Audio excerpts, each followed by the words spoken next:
नमो बुद्धाय। आज के वीडियो में एक महत्वपूर्ण जानकारी जानेंगे। हम आए हैं सांची स्तूप घूमने, तो स्तूपों के बारे में ही यह वीडियो है कि स्तूप क्यों बनाए जाते थे। यह केवल स्तूप नहीं, साधना के जीवित शिखर थे। वे बुद्ध के काल से अशोक के युग तक, जहाँ अनुष्ठान नहीं विपश्यना थी। जब मैं भोपाल के निकट सांची स्तूप के सामने खड़ा था तो मेरी आंखें पत्थरों को नहीं देख रही थी। मेरी चेतना 2500 वर्ष पीछे लौट चुकी थी।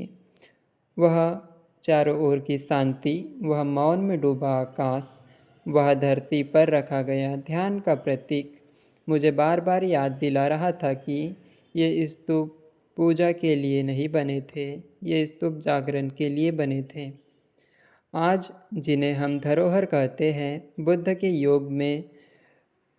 के युग में वे साधना के स्थल थे, जहाँ न फूल चढ़ते थे, न फूल माला, न कोई नारियल फूटते थे, न मोमबत्ती अगरबत्ती जलाई जाती थी, जहाँ केवल सांस चलती थी और वेदना देखी जाती थी और चित्त मुक्त होता था। बुद्ध के समय के स्तूप केवल स्मारक नहीं, साधना के केंद्र थे। भगवान बुद्ध के महापरिनिर्वाण के बाद उनके शरीर अवशेषों को 8 भागों में विभाजित किया गया। इन अवशेषों पर बने प्रारंभिक स्तूप किसी धार्मिक प्रदर्शन के लिए नहीं थे। वे थे ध्यान का स्मरण, अनित्यता की शिक्षा और निर्वाण की प्रेरणा। राजगृह, वैशाली, कपिलवस्तु, कुशीनगर, इन सभी स्थानों पर बने स्तूपों के चारों ओर भिक्षु बैठते थे, चलते थे, ध्यान करते थे। स्तूप के चारों ओर कोई कर्म कांड नहीं था, वह सचेत चाल थी, जहाँ हर कदम पर सांस देखी जाती थी, हर कदम पर चित्त को वर्तमान में लाया जाता था। सम्राट अशोक, जिसने पत्थर नहीं पथ खड़े किए, यह ऐसा राजा जिसने युद्ध की राख से करुणा का दीप जलाया। सम्राट अशोक ने 84,000 स्तूप बनवाए, लेकिन ध्यान दीजिए, उन्होंने मंदिर नहीं बनवाए, उन्होंने पूजा पद्धति नहीं चलाई, उन्होंने ध्यान के लिए स्थल बनाए। सांची, सारनाथ, अमरावती, ये सब केवल स्थापत्य नहीं थे, ये विपश्यना के विश्वविद्यालय थे। इन स्तूपों की नक्काशी में आपको देवताओं की कहानियाँ नहीं मिलेंगी, आपको मिलेंगे ध्यान में बैठे साधक, शांत चेहरे, संयमित जीवन और धम्म का मौन प्रवाह। सांची स्तूप, पत्थरों में बसी विपश्यना।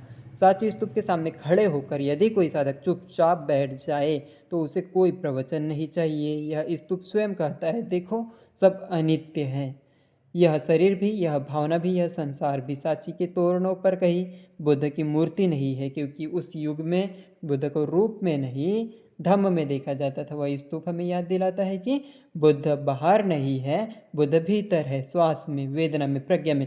कब और कैसे बदल गया सब। समय बीता, ध्यान कम हुआ, स्मरण ज़्यादा, विपश्यना पीछे हटती गई और उसके स्थान पर अनुष्ठान आने लगी। जहाँ मौन था वहाँ शौर आ गया, जहाँ अनुभव था वहाँ विश्वास आ गया, जहाँ साधना थी वहाँ केवल परंपरा रह गई। स्तूप जो कभी निर्वाण की सीढ़ी थे, धीरे धीरे केवल दर्शनीय स्थल बन गए। दुर्लभ मानव जीवन, सबसे बड़ी चेतावनी। भगवान बुद्ध ने बार बार कहा, मनुष्य भाव दुर्लभ, मानव जीवन अत्यंत दुर्लभ है। और इन स्तूपों का उद्देश्य यही था कि जो भी वहाँ आए वह स्वयं से पूछे, क्या मैं इस जीवन का श्रेष्ठ उपयोग कर रहा हूँ? क्या मैं केवल जी रहा हूँ या जाग रहा हूँ? क्या मैं दुख से मुक्ति की दिशा में चल रहा हूँ? तो यही आज का आह्वान है, पत्थर नहीं पथ अपनाइए। आज यदि आप सांची स्तूप देखने जाते हैं तो केवल फोटो मत खींचिए, वहाँ बैठिए, आंखें बंद कीजिए, श्वास देखिए, वेदनाओं को समझिए, क्योंकि स्तूप का उद्देश्य आज भी वही है जो 2500 वर्ष पहले था। और विपश्यना ही उद्देश्य है स्तूपों का। यदि आप विपश्यना के सेंटर्स देखते तो ऐसे ही कुछ पगोड़ा जैसे स्तूप बनाए जाते हैं, जिसमें आज भी वही साधना पद्धति चलती है। तो बुद्ध को सच में सम्मान देना चाहते हैं तो दीपक मत जलाइए, प्रज्ञा जलाइए। यदि आप अशोक को समझना चाहते हैं तो पत्थर मत गिनिए, पथ पर चलिए। और यदि आप इस दुर्लभ मानव जीवन का श्रेष्ठतम उपयोग करना चाहते हैं तो केवल एक ही मार्ग है, विपश्यना। क्योंकि स्तूप सुंदर है पर मुक्ति तो आपके भीतर ही है। तो मुक्ति को अगर आपको समझना है तो अशोक के शिलालेखों पर आप जाइए, उसमें विपश्यना की चर्चाएँ हमको मिलती हैं। वहाँ पर बुद्ध या किसी अन्य देवता की मूर्तियाँ नहीं उकेरी गई थी। अशोक के शिलालेख मुख्य रूप से पत्थरों, चट्टानों और ऊँचे स्तंभों, पिलर्स पर खोदे गए लेख थे, है ना? इनकी मुख्य विशेषताएँ क्या थी? अशोक के शिलालेखों में बुद्ध की मूर्ति के बजाय धम्म यानी नैतिक नियम की बातें लिखी गई थी। शील सदाचार की बातें, विपश्यना ध्यान की बातें, इन सारी बातों को वहाँ पर लिखा गया था। इनमें राजा की आज्ञाएं, लोक कल्याणकारी कार्य, पशु बलि पर रोक और मानवता के संदेश लिखे थे। प्रतीकों का उपयोग, उस समय बुद्ध धर्म में प्रतीक पूजा का चलन था, न कि मूर्ति पूजा। बुद्ध को प्रतीकों के माध्यम से दर्शाया जाता था, जैसे धम्मचक्र बुद्ध के उपदेशों का प्रतीक, बोधि वृक्ष उनके ज्ञान का प्रतीक, पद चिन्ह बुद्ध की उपस्थिति का प्रतीक। अगला, स्तंभों के शीर्ष पर पशु, एनिमल कैपिटल्स। अशोक के स्तंभों के सबसे ऊपरी हिस्से पर मूर्तियां जरूर थी, लेकिन वे बुद्ध की नहीं बल्कि पशुओं की थी, जैसे सारनाथ स्तंभ, 4 शेर जो भारत का राष्ट्रीय चिन्ह है, सांची और लौरिया, नंदगढ़ शेर, रामपुर व सांड, संकिसा में हाथी, है ना। मूर्ति पूजा की शुरुआत कब हुई फिर? तो बुद्ध की मानव रूप में मूर्तियां अशोक के काल के काफ़ी बाद, लगभग पहली शताब्दी ईस्वी के आसपास, कुषाण वंश में जो कनिष्क के समय के दौरान गांधार और मथुरा कला शैलियों में बननी शुरू हुई थी। अशोक का शासनकाल इससे लगभग 300 साल पहले, तीसरी शताब्दी ईसा पूर्व था।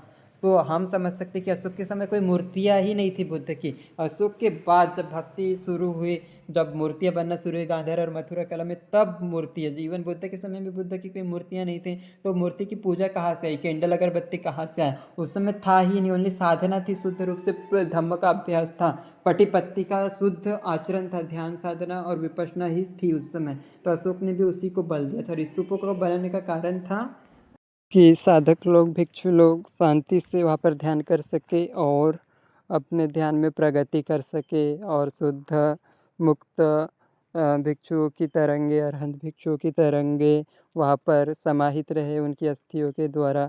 यही स्तूपों को बनाने का मेन कारण होता था। तो हम लोगों ने जाना कि स्तूप का क्या महत्व है। जितने भी तीर्थ स्थल है बुद्ध के, सारे बौद्ध गया क्यों ना हो, सब जगह पहले मूर्ति नहीं था कोई भी, और पहले केवल शुद्ध साधना ही थी बुद्ध की, एकाग्रता और चित्त शुद्धि का काम वहाँ पर होता था। बट आज हम देखते हैं हम कितने सारे कर्मकांड पूजा पाठ वहाँ करते, बट चित्त शुद्धि का काम हम भूलते जा रहे हैं। तो आपको ये सोच याद रखते हुए आपको ज़्यादा से ज़्यादा साधना पर फोकस करना चाहिए। आप सबका मंगल हो, सबका कल्याण हो, सभी साधना में पके और इस बुद्ध के शासन में, शिक्षा में खूब तप करें।